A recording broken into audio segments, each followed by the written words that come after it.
Officials in Georgia have now ended their ground search for Kristi Cornwell, who was abducted 10 days ago while talking on her cell phone. Investigators, though, are still taking tips and hoping for leads, but Cornwell's loved ones are desperate to bring her home. Kristi Cornwell was last seen on August 11th, walking along these winding roads in Blairsville, Georgia.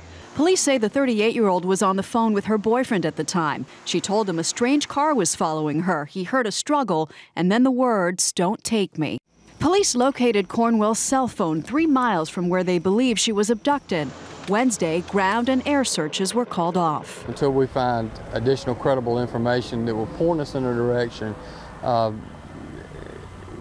we need to suspend that and be prepared to bring those people back when that information develops. Investigators say they've followed up on over 1,000 leads, but still have no suspects. Cornwell's boyfriend has been ruled out. It's the worst nightmare of our lives, not knowing where your child is. Joining me right here in studio, Kristi's boyfriend, Douglas Davis, the last person to speak with her. Also, Kristi's best friend is with us, Melissa Camp. She's in Blairsville, Georgia. Good morning, Melissa. Good morning, Douglas. Good morning. Good morning, Megan. Let me begin with you, Douglas. Do you keep playing that last phone call back over and over in your mind? You know, it is the most horrific thing you'll ever have. It won't go away. I don't want it to, but yet it is so painful to know that the one you love, someone that you've grown to be so fond of in so short a period of time. You've been dating 6 weeks? Yeah, something like that. But it seemed like a lifetime. Every day was full of joy and full of our relationship, and just that brief moment that is just snatched away from you. It sends a message so loud that we have just the day, just the moment, and we need to live it fully as Kristi did. I can't imagine being on your end of that phone call, certainly not on hers, but being in such a helpless position as yours. What details can you share with us about that phone call? Well, we had been talking about plans for the upcoming week. She was frustrated with her school where she was going to. They had lost her application for fall semester, and she was having to go back to deal with that. And so we were just talking about all those events, but it turned a positive. She turned a positive out of it. We can have dinner on Thursday night. And I said, "Way cool, that's good. I'll make it my plan." And then there's a car coming. Hang on just a minute. And then all of these things began to take place. And I had made a commitment to her just 2 days earlier. What do you mean all of these things? What was happening, the abduction began. It was clear to you what was going on? Her first sounds made that very clear to me. It was unmistakable what I was hearing going on. And what were her first sounds? She was screaming. And you knew immediately what was happening.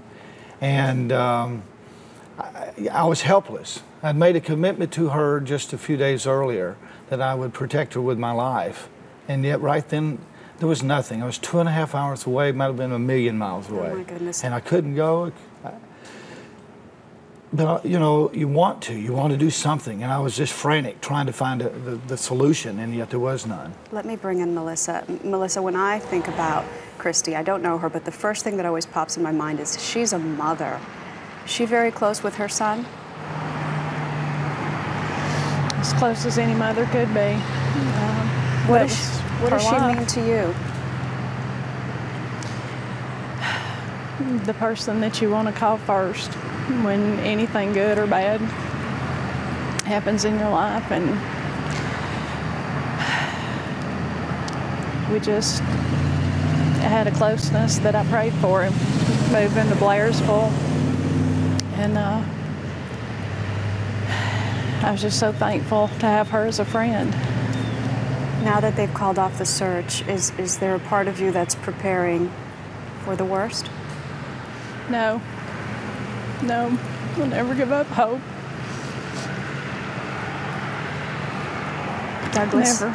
You're clinging to this. This is a Bible. You seem to be praying as Melissa's talking. You're hopeful too? Absolutely.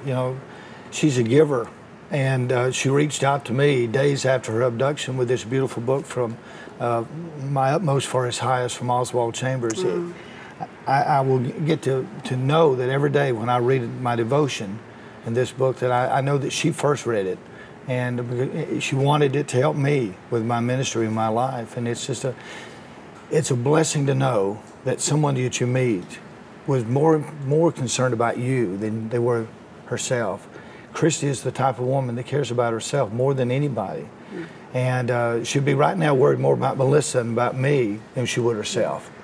That's who Kristi is. Melissa, let me give you the last word. What would you like to say to the people who are with Kristi right now?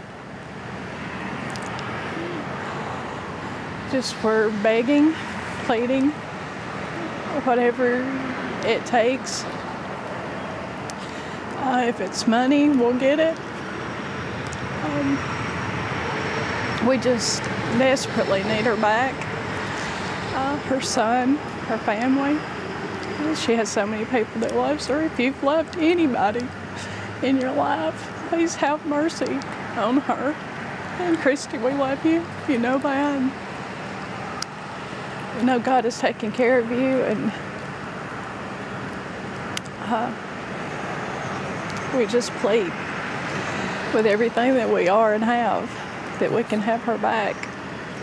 Melissa, Douglas, we join in your prayers for her safe return, and we thank you so much. Thank you very much. Thank you, Maggie. You're welcome.